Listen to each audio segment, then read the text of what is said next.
Near-death experiences are profound, subjective experiences that many people have when they come close to death, or sometimes when they are in fact pronounced dead.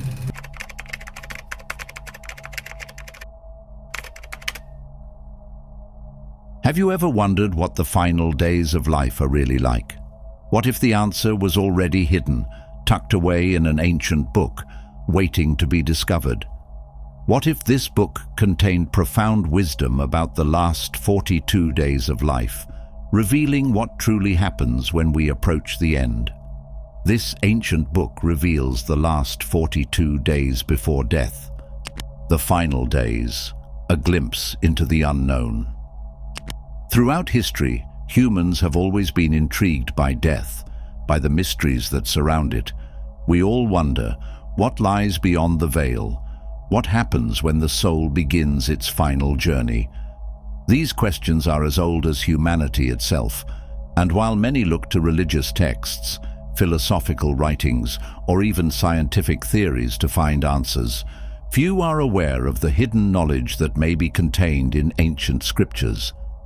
This ancient book, written long before the modern world was born, has been buried beneath the sands of time, tucked away from prying eyes. It has long been suppressed, hidden by those who feared its power. For centuries, people have speculated about its contents, wondering what secrets it held. Some believed it was too dangerous to uncover. Others feared that the truth it contained would unravel everything we thought we knew about death and the afterlife. But now, for the first time, this knowledge is ready to be revealed. The truth about the last 42 days before death is not something you can simply read about in a medical journal. It is not a list of symptoms or a description of the physical process of dying. Instead, it offers a glimpse into something much deeper, the spiritual experience of death itself. It speaks of the transformation of the soul, of the final steps taken before crossing into the great unknown. It speaks of the choices we must make in these final days, and how those choices determine not only our fate, but the fate of our soul's journey. In ancient times, death was seen not as an end, but as a transition. It was a passage into another realm, a place where the soul could either find peace or be lost forever. The sacred texts of old were filled with stories of those who had crossed the threshold between life and death, offering wisdom on how to navigate this transition. The ancient Egyptians, for instance, believed in a journey that the soul had to take through the underworld, where it was judged before it could enter the afterlife. The Greeks spoke of a river, Styx, one that the soul had to cross to reach the realm of the dead. But what about the final 42 days? What happens in the days leading up to death? What spiritual process takes place? This ancient book speaks of the moments before the soul begins its final journey, and what it takes to prepare for that passage. It reveals the subtle shifts that occur in the soul as it begins to detach from the physical world, and how the choices made during this time will determine whether one moves forward in peace or turmoil. In many ways, the last 42 days are a final reckoning, a time to reflect on life, to confront unresolved emotions, to seek forgiveness, and ultimately to surrender to the inevitable. It is a time of deep spiritual preparation. But what makes these 42 days so significant? What is it about this specific period that holds such importance in the ancient teachings? Could there be more to our lives and our deaths than we realize? The ancient text suggests that how we live in these final days has everything to do with where we go next. As the soul prepares to leave the body, it is said that the mind begins to open up in ways that were not possible during the physical existence. The mind becomes a mirror, reflecting the totality of one's life. It is here that all of the experiences, both joyful and painful, come into focus. The book reveals that in the last 42 days, one spiritual journey accelerates. The soul must confront its own history and reckon with the choices made throughout its existence. This is the time to shed the weight of regret, anger, and fear, to forgive others, and to seek forgiveness from those who have been wronged. Yet this process is not one of punishment or judgment. It is not about suffering for the sake of suffering. Instead, it is about understanding. In these final days, the soul is given the chance to look back on its life and make peace with it. If this process is allowed to unfold, it can be a beautiful transition. It is as if the soul is invited to relive its most cherished memories, to heal old wounds, and to come to terms with its purpose in this life. One of the most profound teachings of this ancient book is that the journey of the soul is not linear. It is not simply a matter of being born, living, and dying. Instead, the soul's journey is cyclical, ever evolving. The last 42 days before death are not only a time of closure, but also a time of deep insight and clarity. It is during these days that the soul receives the most significant lessons, the most valuable knowledge that will shape its next journey, whether that means continuing on into another life or transcending this physical existence altogether. According to the text, the last 42 days hold a transformative power that can release the soul from the cycle of reincarnation. For many, this is the moment of liberation. This is when the soul is given a choice: to move on, free from the burdens of the physical world, or to remain trapped in the cycle of birth and rebirth. The soul, it seems, has the ability to transcend everything it has ever known if it is ready to let go. And if not, it continues its journey, repeating the cycle until it is prepared to take that leap. The ancient book speaks not only to those who are nearing death, but also to the living. It suggests that the awareness of death and the preparation for it should not only take place in the final days, but throughout one's entire life. In fact, it is this awareness that determines the quality of one's final 42 days. Those who have lived with mindfulness, who have confronted their fears, who have embraced love and forgiveness, will find peace in the last days of their life. But for those who have lived in fear, who have carried the weight of regret and resentment, these final days can be a time of struggle, a struggle to let go, to release attachments, and to prepare for the inevitable. The process of release. The most significant part of the final days before death is not the physical decline, but the spiritual preparation. The body may slow down, but the soul, if we allow it, has the power to awaken in ways it never has before. For many, this period is when they begin to understand death not as an enemy, but as an essential part of existence, an inevitable yet graceful passage. But in order to make this transition, there are layers that need to be peeled away. These layers are often the things we've accumulated throughout our lives: emotions, attachments, regrets. It's the spiritual equivalent of cleaning out the clutter. The first step in this process is release. There are emotional burdens, relationships left unhealed, and thoughts left unchecked. It is within these last 42 days that the soul is given the opportunity to shed these burdens. And not just through the physical act of dying, but through deep introspection. The person who is nearing the end of their journey is confronted with their entire life, not as a list of accomplishments or failures, but as a flow of energy that has shaped who they are and how they've interacted with the world. The soul is invited to let go of the unnecessary attachments, whether it's unresolved anger, fear, or the grip of past hurts. This process of release is essential, and it is often one of the most difficult parts of the transition. For many, it may be the first time they are forced to confront everything they've been running from. There is no more running from the truth, no more distractions. When facing the end, the soul knows it must confront its unfinished business. If it can, it will move forward in peace, but if it cannot, it remains tied to the past, unable to fully transition into the next phase of existence. This is why the last days are so critical. They are the final chance for release. It's a deep cleansing, not just physically, but energetically and emotionally. This is when people often experience what is referred to as life review, a reflection on their entire journey. This isn't simply a review of what happened, but of how they reacted to it, how they embraced love, kindness, and forgiveness, or how they held on to grudges, fears, or anger. This process forces them to reckon with the energy they've put into the world and how it has shaped their soul. There's something incredibly humbling about this time.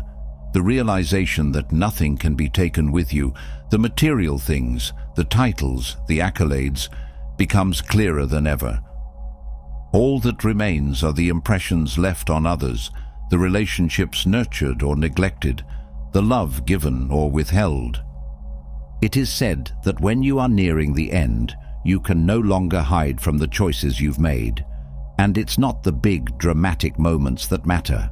It's the small acts of kindness, the moments of integrity, and the love you shared that hold the most weight. It's a universal truth. The more we cling to the material, the harder it becomes to let go. For some, this attachment to the material world and its fleeting pleasures can delay the process of spiritual release. However, if you learn to let go, truly let go of the attachments that have held you to this earth, you unlock the potential for the most profound transformation. This isn't just a spiritual concept, it's an energetic reality. The soul cannot ascend if it is weighed down by attachments. One of the most remarkable aspects of the final days is the clarity that often comes with surrender. It is as if a veil lifts and a person begins to understand, not just intellectually, but viscerally, the true meaning of their life. Many people speak of seeing their lives flash before their eyes, but it's more than a mere memory. It's as if the soul sees the true essence of each moment. What is most important is not the things we acquire or the positions we hold, but the connections we make with others, the love we give, and the way we live in integrity with our true self. In these final days, many also begin to confront their greatest fear, the fear of death itself. But as strange as it sounds, it's often in accepting death that we are liberated from its fear. When a person can embrace the fact that death is an inevitable, natural part of life, they are free to live more fully, more authentically. The truth is that fear of death often stems from a deeper fear, the fear of not having lived fully, of not having realized one's potential, or of leaving this life with unresolved emotions. But when we stop running from this fear and allow it to be a part of us, we begin to see death for what it is, not a permanent end, but a part of a continuous cycle. This realization opens up a new realm of peace. In that moment, when you surrender your fear and embrace your journey, something profound happens. You begin to transcend the need to control. You can't control when death comes, and you can't control how it will unfold. But you can control how you prepare for it. You can choose to live with awareness, to make peace with your past, and to embrace the inevitability of what is to come. As this release and surrender deepen, the individual begins to experience what could be called a spiritual awakening. This isn't an awakening in the traditional sense. It isn't about gaining knowledge or insight, but about shedding illusions. The more you release, the clearer your connection to the universe becomes. It's as if the soul aligns with a deeper, more expansive truth, one that transcends the confines of the physical world. When this alignment occurs, the soul becomes ready to move beyond the body, ready to transcend the physical realm and embrace whatever awaits on the other side. While this process is deeply personal, it is also universal. Every soul goes through this transition, whether they realize it or not. And it is not a one-time event, but something that happens continuously, throughout the course of our lives. This preparation, this release, is something we all must face, whether we are nearing the end of life or simply navigating the challenges of everyday existence. The process of releasing attachments, surrendering to the unknown, and embracing love and peace is essential for spiritual growth. If there's one thing the final 42 days show us, it's that our greatest power lies in our ability to let go, to release the things that no longer serve us, and to surrender ourselves to the process of transformation. Because in the end, it's not about how much we've accumulated or what we've done, but about how fully we've lived, loved, and embraced the divine flow of existence. This is the true power of release, the power to let go and step into something greater. The transformation of consciousness. Through the final 42 days, something remarkable begins to unfold within the soul. It is not merely the slowing of the body or the inevitable march of time, but a deep, spiritual transformation. This transformation is not always immediately visible. In fact, it may seem subtle to the outside world, but inside there is a profound shift that occurs, one that is the essence of this passage. The consciousness begins to expand in ways it never has before, breaking free from the constraints of the physical realm and transcending the limits of time and space. Many people who have approached the final stages of life speak of this shift, describing a feeling of clarity, of understanding that they've never experienced before. The body may be weak, and the mind may be tired, but the spirit becomes clearer. The energy within them is no longer confined to the limitations of the physical body, but begins to stretch into the infinite. It is as if they begin to tap into a deeper, universal consciousness, a consciousness that transcends the ego and the self, and connects them to something much greater than the material world. This is the true transformation. In these final days, the person becomes acutely aware of the impermanence of everything they've known. What once seemed important, the material wealth, the career achievements, even relationships, become less significant in comparison to the deeper truths that begin to surface. The distractions of life fade, and the soul is given the space to reflect on its true purpose. Many describe this as a return to a state of innocence, as if they are seeing the world for the first time. The lens through which they view reality shifts, and what once appeared as solid and concrete now seems fluid and interconnected. It's a spiritual awakening, not through the accumulation of knowledge, but through the unraveling of everything they once thought they knew. This experience mirrors the concept of enlightenment found in many ancient teachings.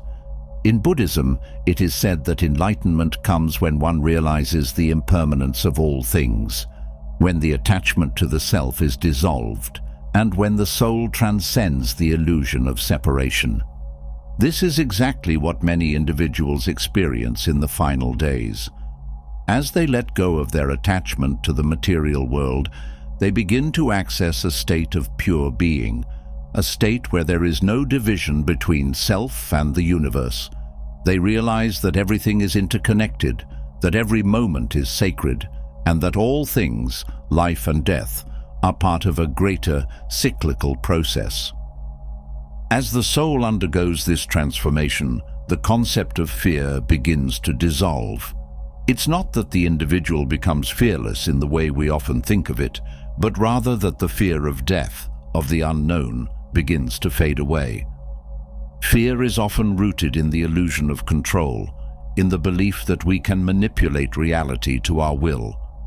But as the body weakens and the time draws nearer, the individual surrenders the need for control. This surrender is not a passive act of giving up, but a powerful recognition that life and death are not opposing forces.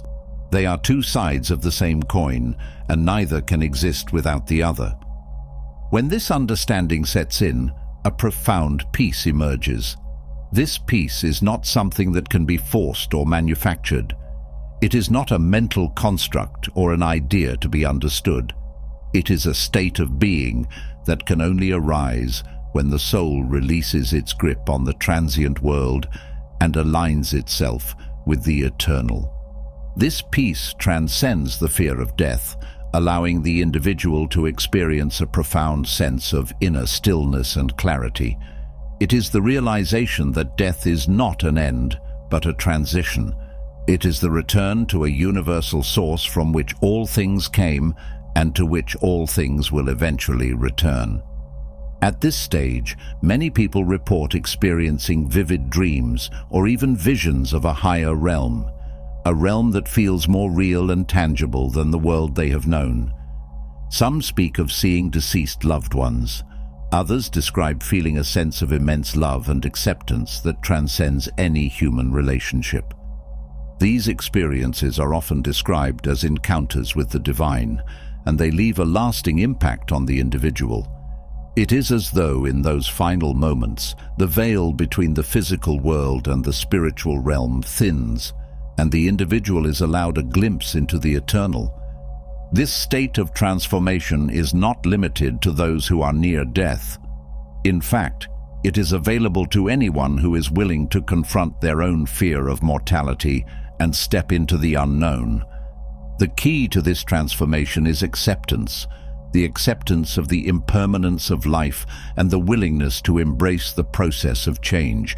The more we resist change, the more we struggle with life. But when we accept the natural flow of life, including death, we begin to experience a deeper connection with the universe. Throughout history, mystics and sages from various spiritual traditions have spoken of the transformative power of death. In ancient Egyptian philosophy, the journey through the underworld was seen as a necessary rite of passage, a process that allowed the soul to shed its earthly attachments and enter into a higher state of consciousness. Similarly, in Hinduism, the concept of moksha is the liberation of the soul from the cycle of birth, death, and rebirth. This liberation is achieved through self-realization, through the recognition that the soul is not bound by the physical body or the ego. These ancient teachings are not merely symbolic, they are reflections of universal truths. The transformation that occurs in the final days before death is not just about the individual, it is part of a greater cosmic process. It is the soul's return to the source, its reabsorption into the divine, and in this process, there is a profound beauty and serenity that can only be understood when one has fully embraced the cyclical nature of life and death. As we move through life, we are constantly presented with opportunities for growth and transformation. But it is often in the face of death that we are forced to confront our deepest truths. It is in this moment that we are given the chance to let go of everything we thought we knew and to step into a deeper understanding of who we truly are. This transformation is the ultimate liberation, the liberation from the fear of death, the liberation from the need for control, and the liberation into the eternal flow of the universe. In the final days, the soul is no longer burdened by the distractions of the material world. It has the opportunity to connect with its true essence and to embrace the divine flow of existence. This is the most profound transformation of all, the realization that death is not something to be feared, but something to be embraced as a natural part of the cycle of life. In this realization, the soul finds peace, and in that peace, it is free to move on to the next stage of its journey. This transformation, though deeply personal, is part of a universal process that connects all souls. It is a reminder that we are not isolated beings, but part of a greater, interconnected whole. And in this understanding, we find freedom, the freedom to release, to transform, and to embrace the divine. The silence before the awakening. There comes a moment when the external world begins to fade into the background. The noise of daily life, the distractions of the senses, and the clamor of the mind all begin to lose their grip. In this space, there is a profound stillness that seems to envelop the soul. It is the silence before the awakening, the calm before the storm of true self-realization. This silence is not empty, but rather full of possibility, full of potential for deep understanding. It is here, in this moment of pure quietude, that the soul can finally listen. Listening in this context is not the physical act of hearing sounds with the ears, but the deeper form of listening that comes from within. It is the kind of listening that allows one to hear the whispers of the soul, the subtle vibrations of the universe, and the quiet guidance of intuition. When the outer world is silenced, the inner world becomes clearer, and the voice of the soul, which is often drowned out by the noise of everyday life, becomes louder and more distinct. This is the first step towards true awakening, the realization that the answers we seek are not out there in the world, but within us. Many spiritual traditions speak of this silence as the space where true wisdom can be found. In Buddhism, the concept of noble silence is considered essential for spiritual growth. It is through silence, free from distractions, that the mind can reach its higher state of clarity and insight. Similarly, in Christian mysticism, the silence of the soul is viewed as a means to connect directly with the divine. It is in this silence that one can hear the voice of God or the divine presence speaking to the heart. Silence in this sense is not simply the absence of sound, but the presence of something much more profound. In the absence of external noise, the mind has the space to turn inward. It is here that the ego begins to lose its power and the true self begins to emerge. The ego is a construct built over a lifetime of conditioning, experiences, and societal expectations. It is the part of us that identifies with the body, the mind, and the roles we play in the world. But in this sacred silence, the ego is allowed to dissolve, even if just for a moment, and the essence of who we are, our true self, can begin to reveal itself. This is the essence of self-realization, the recognition that the true self is not the ego, but the soul. The silence before the awakening is not always comfortable. At first, it may be filled with restlessness, doubt, or fear. The mind may rebel against the quiet, desperately seeking something to distract it from the emptiness. But this discomfort is part of the process. Just as a seed must break through the soil to reach the light, the soul must break through the layers of conditioning and distraction to access its true nature. It is only by embracing this discomfort and allowing it to move through us that we can move closer to the truth. One of the most profound lessons in this space of silence is the realization that we are not separate from the world around us. In the stillness, we begin to sense the interconnectedness of all things. We are not isolated beings struggling to make our way through the world. Rather, we are part of a larger web of existence, each of us playing a unique role in the grand design of the universe. This realization brings with it a deep sense of peace, for it is the knowledge that we are not alone, that we are supported by the invisible forces of the universe, and that our lives have meaning beyond what we can perceive with our limited senses. In this space of silence, the soul begins to recognize its connection to the divine, whether one calls it God, the Source, the universe, or any other name. This connection is felt deeply. It is an intimate knowing that we are all expressions of the same divine energy, that the same life force that flows through the universe also flows through us. This understanding is not intellectual, but experiential. It is the feeling of being at one with everything, of being in harmony with the flow of the universe. It is the realization that the divine is not something separate from us, but something that resides within us. This shift in consciousness brings with it a deep sense of responsibility. As we recognize our interconnectedness with all life, we also begin to understand that our actions have consequences. We are no longer isolated beings acting in a vacuum. Our choices, our words, our thoughts all ripple out into the world, affecting others in ways we may not even be aware of. This realization calls for mindfulness, for living with intention and awareness.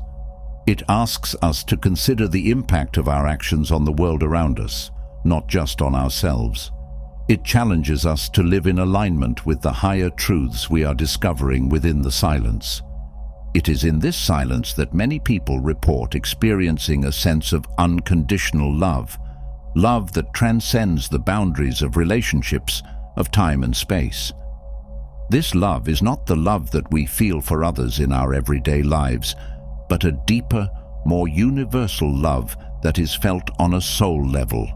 It is the love of the universe, the love of the divine, and it is available to all who are willing to listen.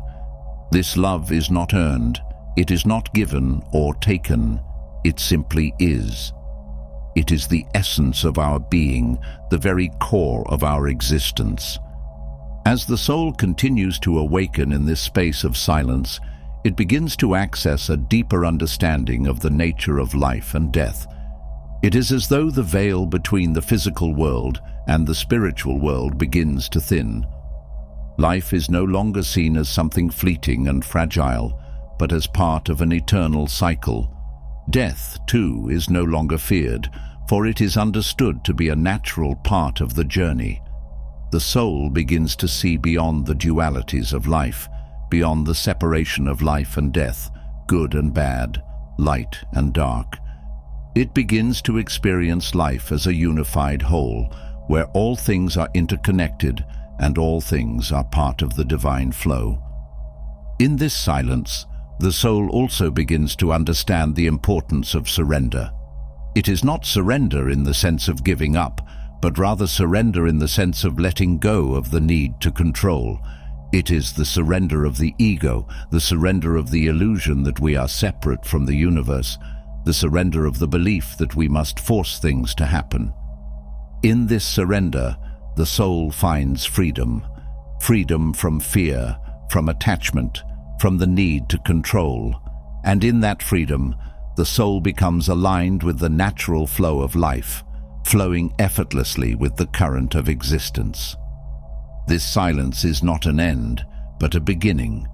It is the opening of the door to a deeper reality, one where the soul can fully experience its connection to the divine, to the universe, and to all living things. It is the first step on the path to self-realization, to enlightenment, to spiritual awakening.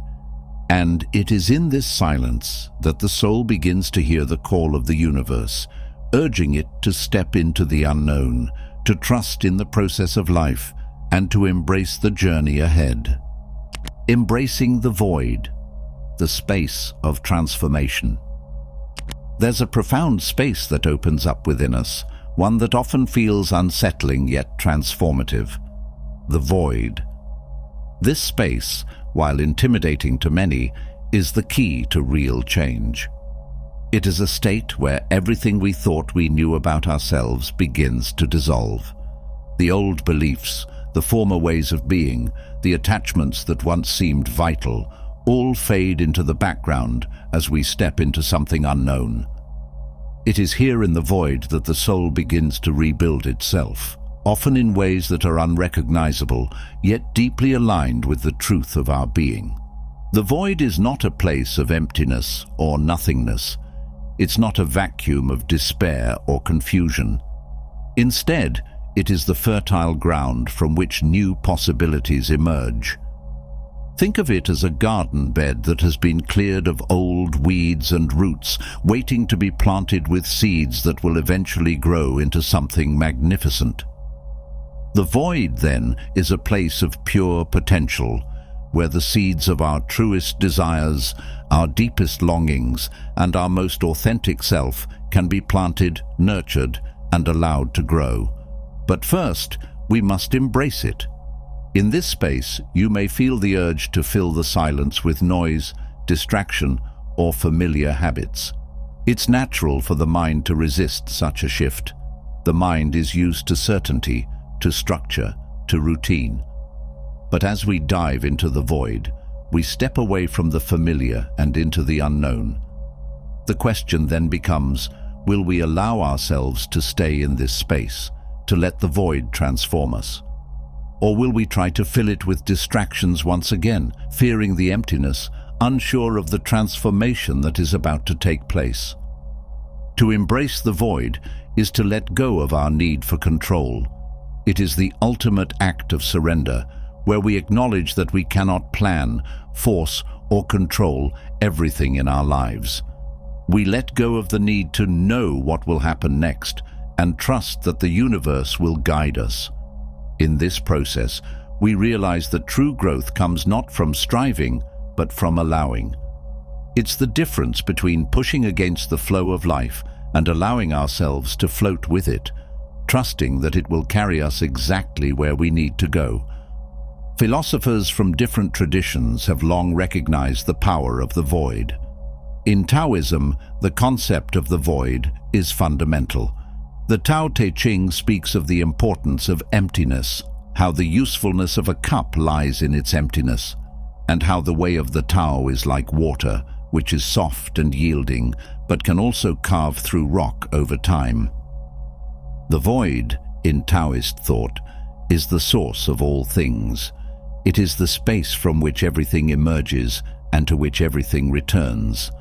Similarly, in Buddhism, the concept of shunyata, or emptiness, is central to understanding the nature of reality.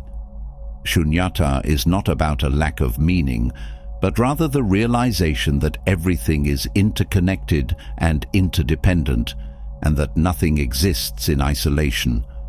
The void, in these traditions, is seen as the essential nature of the universe, where everything is born and reborn. In embracing the void, we are asked to confront our deepest fears, our fear of the unknown, our fear of losing control, our fear of not knowing who we are without the labels and roles we've attached to ourselves. These fears are deeply ingrained within us, and the mind often resists anything that threatens its sense of security. However, it's only by stepping into the void that we can transcend these fears. It's only by confronting them directly that we can see them for what they are: illusions. The mind creates fear around the unknown because it doesn't like uncertainty. But once we learn to trust the process, once we accept that the unknown is not a threat but a gateway to transformation, we begin to let go of those fears. The void is also where we encounter the great truth of impermanence. In the stillness and emptiness, we are reminded that everything is temporary. The thoughts we cling to, the desires we chase, the fears we hold on to, all of it is fleeting. Nothing in the material world lasts forever. And this realization, while sobering, can be liberating. It invites us to stop clinging so tightly to things that ultimately will pass away. When we understand that all things are temporary, we can begin to release our attachment to them. We become less afraid of loss because we understand that everything is part of a larger cycle of change. This understanding of impermanence can also be seen in the way nature works. The seasons shift, the leaves fall and grow again, the tides ebb and flow. Nature operates in cycles, constantly changing, and in doing so, it teaches us the wisdom of letting go and allowing things to change. The void is a space where we too are invited to change, to shed our old skins and to become something new. But just as nature cannot rush the seasons, we cannot rush our own transformation. It happens in its own time, when we are ready to surrender to it. There is another powerful aspect of the void that becomes apparent as we dive deeper into it: the sense of connection with all things. In the silence and emptiness, we begin to see that we are not separate from the universe. There is no me versus them, no us versus nature. The boundary between self and other dissolves, and we feel a deep sense of oneness with everything around us. This is the realization that all things are interconnected, and that our lives are part of a much larger tapestry. We are not isolated individuals struggling to make our way in the world, but integral parts of a vast cosmic whole. This awareness of interconnectedness is deeply humbling. It calls us to live with more compassion, more understanding, and more respect for the world around us. In this moment of oneness, we also gain insight into the nature of time. Time, like everything else, is part of the larger flow of existence. It's not a linear progression from past to present to future, but a dynamic, cyclical force that moves and shifts, just like the tide or the seasons. When we understand this, we are no longer so concerned with rushing through life or measuring our progress against arbitrary standards. We begin to see that we are part of the eternal present, where everything unfolds exactly as it is meant to. It's in this space, within the void, that we experience the profound peace that comes from surrender. It's the peace that arises when we let go of our expectations, our fears, and our need to control. It's the peace that comes when we stop resisting life and instead trust that everything is unfolding in perfect order.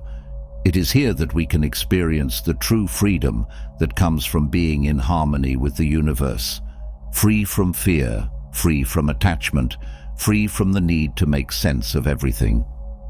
Embracing the void is not easy. It requires courage, faith, and trust in the process. But it is also the most transformative thing we can do. It's in the void that we begin to shed our old identities and emerge as something new. It's in the void that we learn to let go of the past and open ourselves to the infinite possibilities of the present and future. And it is in the void that we realize, at the deepest level, that we are always connected to the universe, to the divine, and to each other. The hidden conversation of the soul. There comes a point, after one has moved through the shedding and the silence, where another kind of dialogue begins. It is not with the world around you, nor even with your own wandering thoughts. It is a conversation much older, much more intimate, a conversation between your soul and the fabric of existence itself. This dialogue is not spoken with words, but felt with the fibers of your being. It is the universe speaking back in echoes, signs and sensations that stir in the spaces between breaths. When people are still wrapped in the noise of everyday living, this conversation remains hidden. Life's endless distractions, chasing goals, satisfying desires, battling fears, drown it out. But as you enter the deeper layers of awareness, when the mind grows quieter and the need to force outcomes diminishes, you begin to notice it. The soul, like a patient friend who has waited for you all along, starts to reveal its voice. Many traditions speak of this inner communication in various ways. In indigenous wisdom, it is called listening to the spirit of the land or hearing the ancestors' whispers on the wind. In ancient Greek philosophy, Socrates spoke of his daimonion, a divine inner voice that guided him, not with arguments, but with warnings and silent urgings. In the mystical branches of many religions, this hidden dialogue is the cornerstone of true faith, the experience of being in constant living contact with the divine. This sacred exchange does not announce itself with grand displays. It comes in quiet certainty, in the clarity you feel without needing explanations. You may wake one morning with an answer to a question you hadn't yet formed, or find yourself drawn to a certain path without knowing why. Events align in ways so intricate and meaningful that the rational mind could never have planned them. This is the soul and the universe in conversation, building a bridge made not of words, but of experience and trust. To truly engage in this exchange, you must learn a different kind of listening. It is not the same listening used in conversation with another person, where you wait your turn to speak. It is not the passive hearing of background sounds while you focus on something else. This listening is a complete surrender of your attention. It is a state where you do not anticipate, judge, or demand. You listen with your whole body, with your breath, with the silent spaces between your thoughts. You do not rush the voice. You allow it to emerge in its own way, in its own time. At first, the signals you receive may be subtle, almost imperceptible. You might feel a sudden softening in your chest when thinking about a certain decision. You might notice a repeating symbol or word that shows up in different places, on a sign, in a dream, in a conversation overheard on the street. You might sense a quiet but persistent feeling pulling you toward or away from something. These are not coincidences. They are the language of the soul, speaking through the world around you. This hidden dialogue asks one thing of you: attention. Not the strained, hyper-focused attention of trying to figure something out, but a relaxed, open presence. It requires you to trust that life is speaking to you, not against you, that the signs and signals are not random, but part of a pattern woven for your growth and unfolding. The more you trust this process, the clearer the conversation becomes. Doubt acts like static, distorting the signal. Faith clears the channel. There is a certain humility required to continue on this path. The soul's language is not always easy to interpret with the logical mind. Sometimes what you are shown does not make immediate sense. It may seem to lead you away from what you thought you wanted or into unfamiliar territory. But if you resist the urge to force everything into neat categories and predictable outcomes, you find something astonishing. The universe is infinitely more imaginative than your mind could ever be. It opens doors to possibilities you didn't know existed because you had been too busy walking in circles, asking for things too small for your true self. Part of this humility is the acceptance that answers are not always immediate. Modern life teaches us to expect quick responses, instant gratification, but the soul's conversation with the universe moves on ancient rhythms. Sometimes the answer is not a direct yes or no, but an unfolding journey that teaches you far more than the answer itself ever could. It is a slow dance where patience and trust are the steps. In these moments of deep listening, you may also realize something else. The line between the listener and what is being listened to begins to blur. The universe is not some external force operating outside of you. You are woven into it, part of its vast consciousness. When you hear guidance, when you sense a shift, it is not something happening to you, it is happening through you. Your soul and the life around you are collaborating in real time, shaping the unfolding story together. Some mystics describe this state as becoming a hollow bone, an open, clear vessel through which divine energy can move without obstruction. Others call it becoming an instrument, like a flute through which the breath of the universe plays its own music. However you name it, the essence is the same. You are no longer the isolated doer struggling against life. You become a participant in a larger, more beautiful dance. And as you deepen into this experience, fear begins to dissolve. Not because you have eliminated all dangers or uncertainties from your life, but because you no longer feel alone. You realize that there is a wisdom far greater than your own guiding you, not from above like a puppeteer, but from within as an inseparable part of your own being. The hidden conversation of the soul changes everything, not in a loud, explosive moment, but in the quiet way that sunrise replaces night. You wake up, little by little, and find yourself living not by plans or pressures, but by a deeper, truer compass. You begin to walk a path you could not have mapped out in advance, but which feels perfectly designed for who you really are. And so the invitation is simple yet profound. Listen. Let go of striving to find all the answers. Make space for the whisper beneath the noise. Trust that when you give your attention fully, the soul and the universe will speak, not with commands, but with companionship, guiding you step by step toward the life you were always meant to live. Crossing into the unseen. There is a moment on this inner journey when the familiar world, with all its rules and boundaries, seems to fall away. It does not vanish with fanfare, nor does it crumble in disaster. It simply becomes less solid, less defining. What once seemed like immovable walls begin to shimmer like mist, and through that mist you start to perceive something greater, the landscape of the unseen. This crossing into deeper perception is not achieved by force or by fervent effort.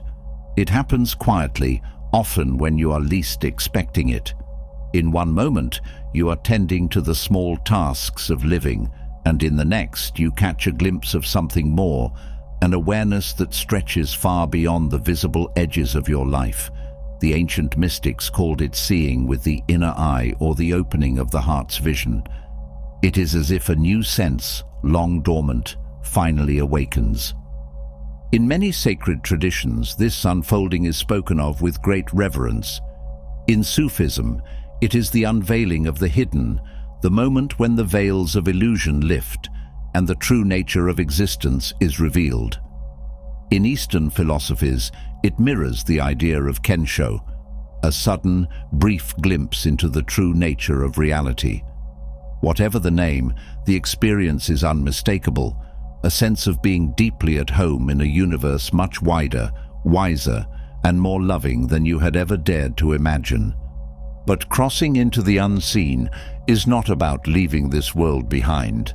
It is about learning to live with one foot in each realm, honoring the physical life you have been given while remaining attuned to the greater reality that breathes through it. You do not abandon your responsibilities, your relationships, or your dreams. Instead, you carry them more lightly, more wisely, because you see them for what they truly are. Not the whole story, but beautiful threads in a much larger tapestry.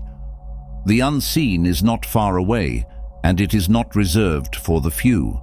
It has been close to you all along, woven into every moment of your life. Every instinct that told you to trust when logic said to fear, every strange coincidence that brought just the right person at just the right time, every surge of gratitude that flooded you for no reason at all, these were glimpses of it. You were already touching it, now you begin to live from it. As you move deeper into this space, something curious happens. You start to notice how everything is connected. Not in a vague, abstract way, but in an immediate and vibrant sense. A thought you hold ripples outward and returns as an opportunity. A gesture of kindness echoes in ways you cannot see, shifting someone else's path without your knowledge. You realize that your life is not isolated but intricately woven into the lives of others, into the breathing world itself. From this perspective, small actions take on immense meaning. A simple act of compassion becomes an offering to the whole of existence. A choice made with integrity, even when no one is watching, strengthens the very fabric of life. You are no longer playing for personal gain. You are participating in a much grander movement, a quiet revolution of spirit. And yet, paradoxically, the more you tune into the unseen, the less you need to prove anything. You no longer need validation from the outside world because you are nourished from within. You no longer cling to rigid plans because you trust the unfolding. This freedom is not a reckless abandoning of responsibility, but a deeper commitment to live in truth, to act from a place of inner clarity rather than fear or habit. The crossing also brings with it a deepened compassion for yourself and for others. You see how easy it is to get lost, how natural it is to be afraid, how brave every small act of hope really is. Judgment fades. The need to control others falls away. You no longer feel superior or inferior. You simply see the shared journey in every pair of eyes you meet. Life becomes less of a battlefield and more of a shared pilgrimage. At this stage, a new kind of energy begins to move through you. Some call it grace, some call it the flow, Some call it divine current. You find yourself carried more often than you push. Solutions arise without struggle. Encounters become more meaningful. Even in difficulty, there is a sense of being guided, held by something unseen but profoundly real. You are not passive. You still act, still choose, but your actions are aligned with a deeper current rather than thrown against it. Ultimately, crossing into the unseen is about remembering something you always knew but had forgotten, that you are not merely surviving here. You are part of something eternal. Death, once feared as a final separation, loses its terror. It becomes another doorway, another crossing into mystery. Life and death are not opposites, but partners in a dance much larger than individual existence. You realize finally that this journey was never about reaching some distant, perfect place. It was about awakening to the perfection already woven into every breath, every step, every tear, and every laughter. It was about opening your inner sight to the immense, invisible life pulsing all around you and within you. As you walk this path, the world does not necessarily change in obvious ways. Wars still rage, injustices still occur, but your experience of the world transforms completely. You move through it with a quiet joy, a rooted peace, and a fierce love that no fear can extinguish. You become not merely a traveler through life, but a bridge between worlds, a living reminder that the unseen is not somewhere else. It is right here, whispering through the trees, shining in the eyes of strangers, breathing in your own chest. This is not the end of the journey, nor its beginning. It is simply the point where you remember that you were never truly separate from life's greater mystery. You were always part of it, waiting to wake up and finally see. I hope you enjoyed this video. If you did, feel free to subscribe to the channel. Thanks for watching.